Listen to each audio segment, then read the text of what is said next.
Hello everyone, welcome back to my channel. Hello folks. So here in reading day 2 on 24th June on 2026 on Wednesday, we will continue our reading about the gift from the Magi. So the last I have explained the what I understood, but yeah, we just continue the reading right away. Okay, so now Della's beautiful hair fell about her, rippling and shining like a cascade of brown waters. It reached below her knee and made itself almost a garment for her.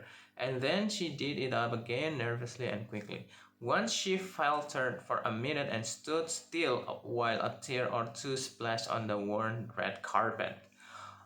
On went her old brown jacket, on went her old brown hat, with a whirl of skirts and with the brilliant sparkle still in her eyes. She fluttered out of the door and down the stairs to the street.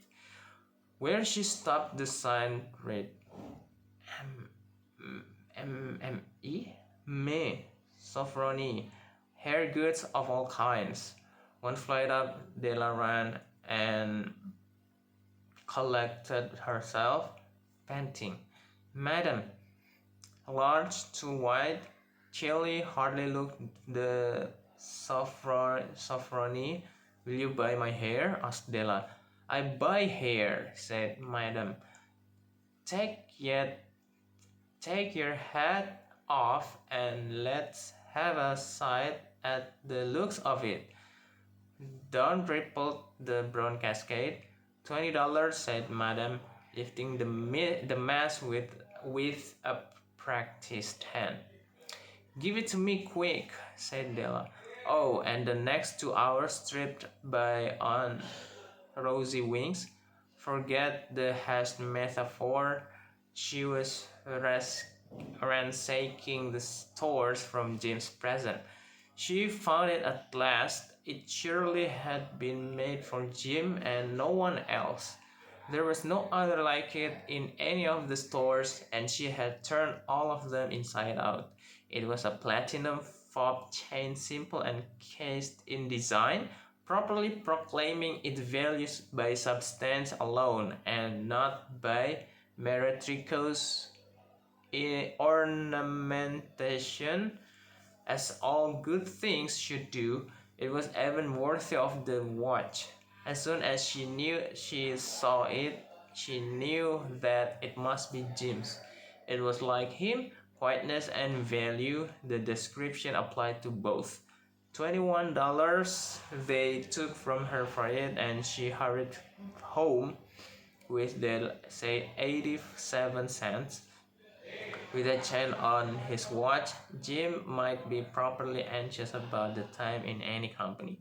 Grand as the watch was, he sometimes looked at it and on the sly on account of the old leather strap that he used in place of a chain. When Della reached home, her intoxication gave way a little to prejudice and reason. She got out her curling irons and lighted the gas and went to work repairing the ravages made by generosity added to love, which is always a tremendous task, dear friend, a mammoth task. Within 40 minutes, her head was covered with tiny, close-lying curls that made her look wonderfully like a truant schoolboy.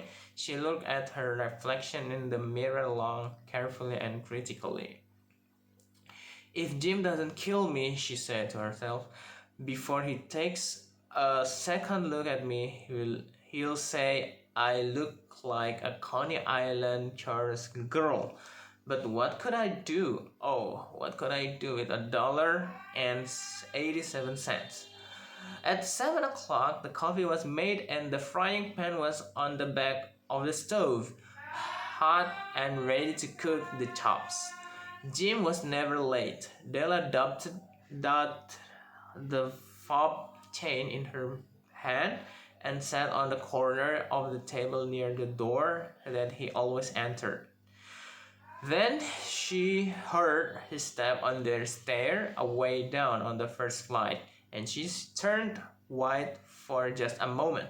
She had a habit of saying little silent prayers about the simplest everyday things, and now she whispered, "Please God, make him think I am still pretty."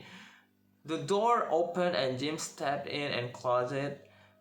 He looked thin and very serious. Poor fellow, he was only 22 and to be burdened with a family. He needed a new overcoat and he was without clothes. Jim stepped inside the door, as immovable as a setter as the scent of quail. His eyes were fixed upon Della, and there was an expression in them that she could not read, and it terrified her. It was not anger, not surprise, not disapproval, not horror, not any of the sentiments that she had been prepared for. He simply stared at her fixedly with that peculiar expression on his face. On his face. Della wriggled off the table and went for him. "Jim, darling," she cried, "don't look at me that way. I had my hair cut off and sold it because I couldn't have lived through Christmas without giving you a present. It will grow out again. You won't mind, will you? I just had to do it. My hair grows awfully fast. Say Merry Christmas, Jim. And let's be happy. Say Merry Christmas, Jim, and let's be happy. You don't know what a beautiful, nice gift I've got for you." "You've cut off your hair?" asked Jim, laboriously, as if he had not arrived at the patent phase yet, even after the hardest mental labor. "Cut it off and sold it," said Della. "Don't you like me just as well anyhow? I'm me without my hair, and I..." Jim looked about the room curiously. "You say your hair is gone?" he said it with an air almost of idiocy. You needn't look for it," said Della. "It's sold, I tell you, sold and gone too. It's Christmas Eve, boy. Be good to me, for it went for you. Maybe the hairs of my head were numbered," she went on with a sudden serious sweetness. "But nobody could ever count my love for you. Shall I put the cops on, Jim?" Out of his trance, Jim seemed quickly to wake. He enfolded his Della. "For 10 seconds, let us regard with discreet scrutiny some inconsequential object in the other direction. $8 a week or $1,000,000 a year. What's the difference? A mathematician or a wit would give you the wrong answer. The Magi brought valuable gifts, but that was not among them. This dark assertion will be illuminated later on. Jim drew a package from his overcoat pocket and threw it upon the table. "Don't make any mistake, Dale," he said, "about me. I don't think there's anything in the way of a haircut or a shave or a shampoo that could make me like my girl any less. But if you will unwrap that package, you may see why you had me going a while at first." White fingers and nimble tore at the string and paper, and then an ecstatic scream of joy, and then Alice. A quick feminine change to hysterical tears and wails, necessitating the immediate employment of all the comforting powers of the lord of the flat. What time is it? It's 9. Okay, one more page. For there lay the columns, the set of columns, side and back, that Della had worshipped for long in a Broadway window. Beautiful columns, pure tortoise shell, with jeweled rims, just the shade to wear in the beautiful vanished hair. There were expensive combs, she knew, and her heart had simply craved and yearned over them without at least hope of possession. And now they were hers, but the dresses that should have adorned the coveted adornments were gone. But she hugged them to her bosom, and at least she was able to look up with dim eyes and a smile and say, "My hair grows so fast, Jim." And then Della leaped up like a little singed cat and cried, "Oh, oh." Jim had not yet seen his beautiful present. She held it out to him eagerly upon her open palm. The dull, precious metal seemed to flash with a reflection of her bright and ardent spirit. "Isn't it a dandy, Jim? I hunted all over town to find it. You will have to look at the time 100 times a day now. Give me your watch. I want to see how it looks on it." Instead of obeying, Jim tumbled down and the couch and put his hands under the back of his head and smiled. "Dell," said he, "let's put our Christmas present away and keep them a while. They're too nice to use just a present. I sold the watch to get the money to buy your comps, and now suppose you put the chops on." The Magi, as you know, were wise men, wonderfully wise men who brought gifts to the babe in the manger. They invested the art of giving Christmas presents.